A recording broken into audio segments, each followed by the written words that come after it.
thing about moving in with your parents, yeah, no matter how old you are, if you move back into your parents' place, they will treat you like a child, and you will start to react to everything they say like a child, right? It doesn't matter how old you are, right? The first night I was back at my parents' house, I went to my dad. I said, Baba, I'm going out tonight. Can I borrow your car?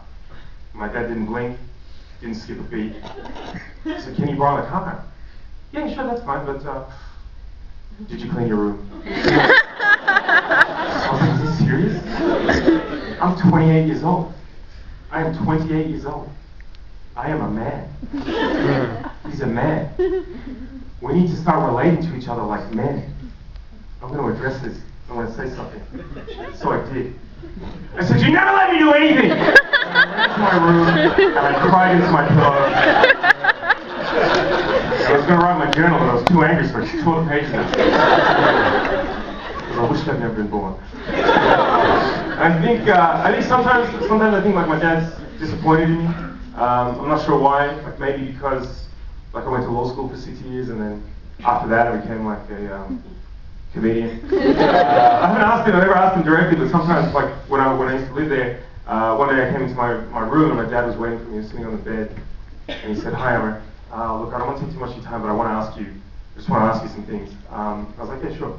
He was okay. Well, you're 28 years old, right? You're 28. He's like, "Yeah, I'm 28." He's like, "Okay, well, you're a man, right? You're a man." I was like, "Yeah, I'm a man." He looked around my bedroom and he said, "Okay, then I have just one question for you. Why do you still play with dolls?" I was like, hey, come on. We've had this conversation many times. They're not dolls. They're action figurines. Highly collectible memorabilia. They're going to be worth a lot of money on eBay one day. Besides, dolls are for girls. Things like Barbie and Skipper. So I've heard. These are boy things: Batman, Superman, Spider-Man. Now, if you don't mind, you've interrupted our tea party. My friend came over to my place, came up to my room, looked around the room, saw all the toys on the shelf, all the robots are all in their like original boxes. He just looked around and he's like, "Oh my God, bro, please." I was like, "What?" He said, "Bro, you have to understand, your bedroom looks exactly like the guy in that movie, the 40-year-old virgin." And I was like, you know what, that is a stupid comment. That is a very stupid comment. Because I am 28 years old. My mom went back to what she was doing when I was 14, teleporting into my bedroom. The door is locked. How is she inside? I just be minding my own business. She'll just be like, "What are you doing?" Ah! Boundaries! My boundaries is what I said to her. I was like, "Mom, boundaries, please, can you not? Just so I can pretend. So I can pretend that I'm an adult. I have some form of privacy, please.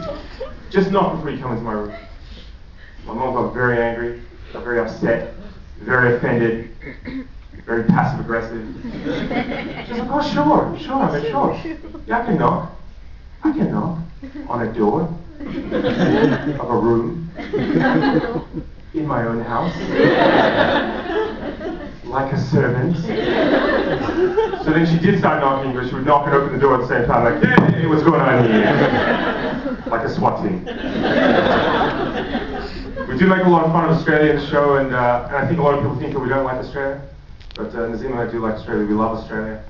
One of the things I love most about Australia is how seriously we take ourselves, right? Because I know you guys think Australians are really chilled out, laid back, but in Australia, we take ourselves very seriously.